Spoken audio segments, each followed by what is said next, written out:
अस्सलाम वालेकुम, hope you all are fine. आज का जो हमारा टॉपिक है, बेसिकली टॉपिक तो चेंज नहीं है, टॉपिक सेम है जैसे हम लोगों ने जहाँ से छोड़ा था। हम लोग साइकोलॉजी के बेसिक कॉन्सेप्ट्स और साइकोलॉजी के स्कूल ऑफ थॉट्स को पढ़ रहे थे, जिसमें हम लोगों ने साइकोलॉजी के बारे में पढ़ा कि ये क्या है। नेक्स्ट हम लोगों ने कुछ फिलोसोफर्स के बारे में, स्कॉलर्स के बारे में पढ़ा। नेक्स्ट हम लोगों ने स्कूल ऑफ थॉट्स जो थे वो स्टार्ट किए हुए थे, जिसमें हम लोग स्ट्रक्चरिज्म, फंक्शनलिज्म और साइको एनालिसिस को पढ़ चुके थे। साइको एनालिसिस में हम लोगों ने न्यू फ्राइडियंस को पढ़ा, जो उन्होंने सिगमंड फ्राइड के साथ इख्तलाफ किया और अपनी न्यू थेरीज को पेश किया, जिसमें थेरी ऑफ सोशल अर्जिज है, theory of psycho social development थी और एनालिटिकल साइकोलॉजी थी।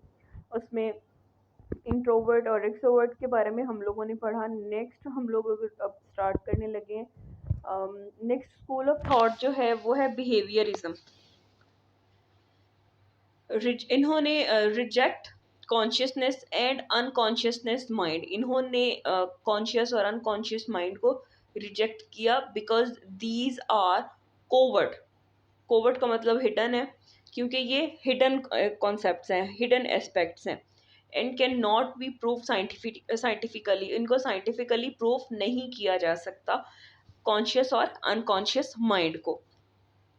Behaviour can be changed via conditioning, I changing the environment. ये कहते हैं कि बिहेवियर जो है वो चेंज हो जाता है अगर उसकी कंडीशनिंग की जाए या फिर इन्वायरमेंट में चेंज कर दिया जाए। Behaviour is observable and measurable. ये कहते हैं कि बिहेवियर जो है वो ऑब्जर्वेबल है और मेजरेबल है। ये मतलब ये ओवर्ट है। क्लासिकल कंडीशनिंग बाय पेवलो, इनमें बिहेवियरिज्म में जो है क्लासिकल कंडीशनिंग का एक एक्सपेरिमेंट है जो कि पेवलो ने किया था। ऑपरेंट कंडीशनिंग है जिसको पीएफ स्किनर ने पेश किया था। Extended the study of animals और stimulus response. Extended the study of animals, इन्होंने ये जो स्टडीज थी ये एनिमल्स पे की थी और इसमें स्टिमुलस और रिस्पॉन्स का जिक्र किया गया। आगे जाके हम लोग इन डिटेल इनको पढ़ेंगे कि ये क्या थे experiment.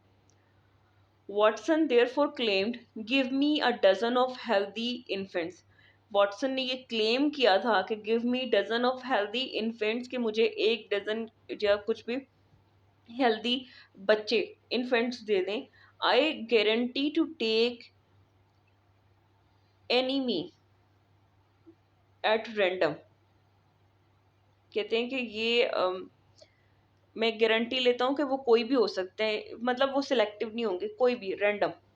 And train him to become any type of specialist. कहते हैं कि मैं उनको ऐसे ट्रेन करूँगा कि वो कुछ भी स्पेशलिस्ट बन सकते हैं, like doctor, lawyer, artist, even beggar और थीफ। कि डॉक्टर, लॉयर और आर्टिस्ट तो बन ही सकते हैं, लेकिन इसके साथ साथ वो बैगर या थीफ भी मैं उनको बना सकता हूँ। तो इन्होंने अपनी इस स्टेटमेंट में बिहेवियरिज्म को डिफाइन किया है। बिहेवियरिज्म को इन्होंने अप्रूव किया है और बताया है कि बिहेवियर में जो चेंजिंग है वो कंडीशनिंग से की जाती है। मतलब इन्वायरमेंट अगर चेंज कर दिया जाए तो बिहेवियर ऑटोमेटिकली चेंज हो जाता है। इन्होंने कहा कि आप मुझे कुछ हेल्थी इन्फेंट बच्चे दे दें और वो कहीं से भी हो सकते हैं, कि वो आप खुद सिलेक्ट करें। उनको मैं बिहेवियरिज्म से उनको मैं ट्रेन करके कुछ भी बना सकता हूँ, डॉक्टर, लॉयर, आर्टिस्ट या फिर चोर।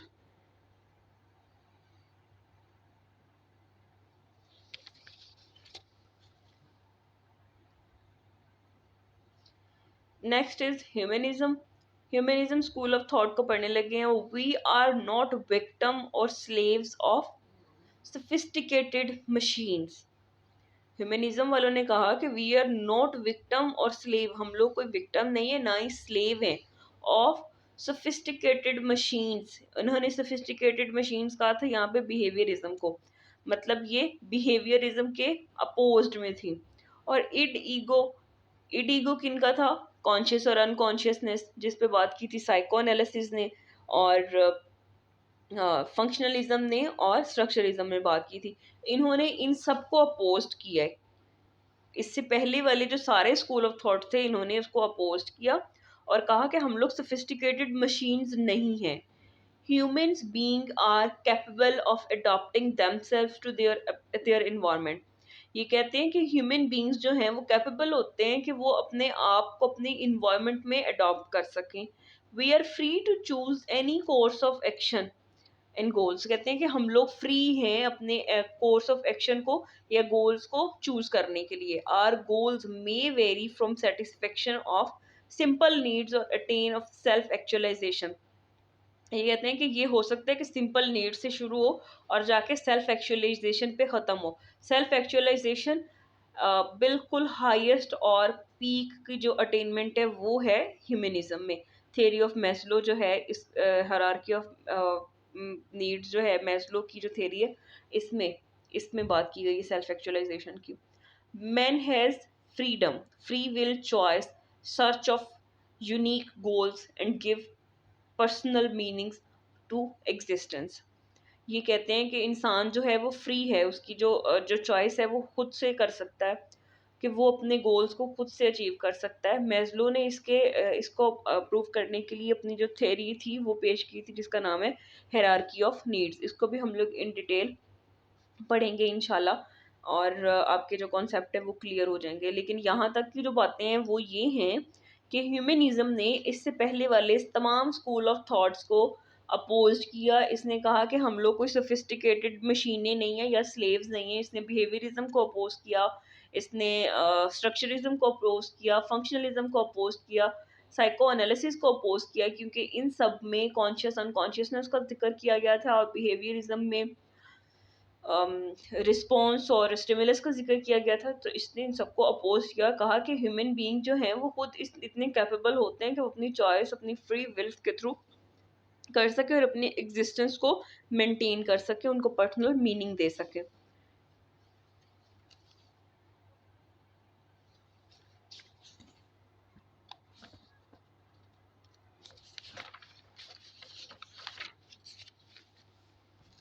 अच्छा, यहाँ पे फर्स्ट ऑफ ऑल स्ट्रक्चरिज्म, तो स्ट्रक्चरिज्म कौन components of consciousness, functionalism, function and practice पे बात करते थे। Psycho analysis, unconsciousness of mind, sexuality, childhood experience पे बात करते थे। बिहेवियरिज्म वाले तो बिहेवियरिज्म, इन्वायरमेंट और स्टिमुलस और रिस्पॉन्स पे बात करते थे। ह्यूमनिज्म जो है freedom, free will of choice, need of capability of adaptation to environment, इस पे बात करते हैं। जो हमारा अब का स्कूल ऑफ थॉट है, दिस इज गेस्टाल्ट। इसके बारे में पढ़ लेते हैं। गेस्टाल्ट अपोज्ड स्ट्रक्चरिज्म, इन्होंने अपोज किया था स्ट्रक्चरिज्म को। Opposed automatic and molecular approach of behaviourism, इन्होंने बिहेवियरिज्म को भी अपोज किया। और इन्होंने कहा कि whole is other than parts, इन्होंने कहा कि जो होल है वो अदर देन पार्ट्स है। ये स्टेटमेंट अक्सर पूछ ली जाती है। इसके साथ ही एक और स्टेटमेंट है, whole is greater than parts के। जो होल है, जो सम अप है, ये बात करते हैं होल पे, चीज़ों के यकजा होने पे, इकट्ठा होने पे ये बात करते हैं। तो ये कहते हैं कि क्या ज़रूरत है कि आप उसके सिर्फ कंपोनेंट्स को पढ़ें, क्या ज़रूरत है कि आप सिर्फ उसके फंक्शंस को पढ़ें, क्या ज़रूरत है कि आप सिर्फ और सिर्फ उसका कॉन्शियस और अनकॉन्शियसनेस को पढ़ें, आप सिर्फ इन्वायरमेंट पे बात करें। ये कहते हैं कि आप उनको एज अ होल लें, whole is other than parts या फिर whole is greater than parts. Stress on perception of total situation, total situation, totality, totality, whole, और इन पे जब बात होगी तो ये गेस्टाल्ट के साथ लिंक करते हैं। Perceiving things in relationship with background, इन्होंने कहा कि ये बात करते थे कि ये चीज़ों के रिलेशनशिप को उनके बैकग्राउंड के साथ परसीव करते थे। इनसाइट लर्निंग पे इन्होंने बात की। अंडरस्टैंडिंग होल सिचुएशन, इन्होंने कहा कि इनसाइट लर्निंग होनी चाहिए, अंडरस्टैंडिंग द होल सिचुएशन, के पूरी सिचुएशन को अंडरस्टैंड करना चाहिए। Next one is cognitivism. Cognitivism के नाम के साथ ही जाहिर है कि इन्होंने किस चीज़ पे बात की होगी। तो कॉग्निशन पे इन्होंने बात की थी, मतलब मेंटल प्रोसेस पे बात की थी कॉग्निटिविज्म के स्कूल ऑफ थॉट ने। It studies mental process that how we think, इन्होंने स्टडी किया था मेंटल प्रोसेस को कि हम लोग थिंकिंग का प्रोसेस कैसे करते हैं। How we think, perceive and learn, remember and solve problem, कि हम किस तरह से थिंक करते हैं, परसीव करते हैं, लर्न करते हैं और रिमेंबर रखते हैं चीज़ों को, टू सॉल्व द प्रॉब्लम, और किस तरह से हम लोग अपनी प्रॉब्लम्स को सॉल्व करते हैं। Response to behaviourism as it does, इन्होंने रिस्पॉन्स किया था बिहेवियरिज्म को, at it does not talk about higher cognitive aspects, क्योंकि बिहेवियरिज्म में सिर्फ और सिर्फ इन्वायरमेंट के चेंज पे बात की गई थी और हायर कॉग्निटिव एस्पेक्ट्स पे बात नहीं की गई थी, इसलिए इन्होंने रिस्पॉन्स दिया था बिहेवियरिज्म को।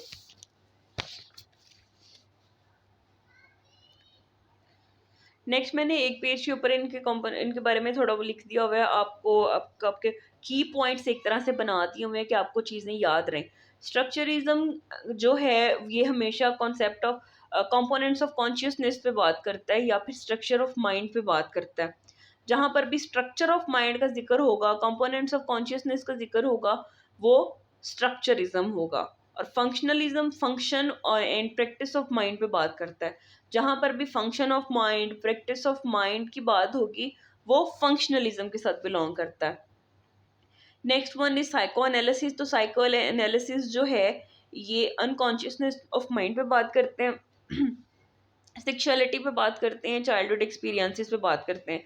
इसके अलावा न्यू फ्राइडियन थे, उनके बारे में मैंने काफ़ी डिटेल में बता दिया था, वो मैंने आपको, वो बेसिकली स्कूल ऑफ थॉट उनका साइको एनालिसिस है, लेकिन उनके कुछ चीज़ों पे सिगमंड फ्राइड से वो डिसएग्री करते थे और उन्होंने अपनी दूसरी थेरीज उसके दलाइल को पेश करने के लिए दूसरी थेरीज जो थी वो पेश की थी। Next one is behaviourism. तो बिहेवियरिज्म ने कहा था कि आप इन्वायरमेंट को चेंज करते हैं तो आप बिहेवियर को चेंज कर सकते हैं, और इसके लिए उन्होंने स्टिमुलस और रिस्पॉन्स को यूज़ किया है।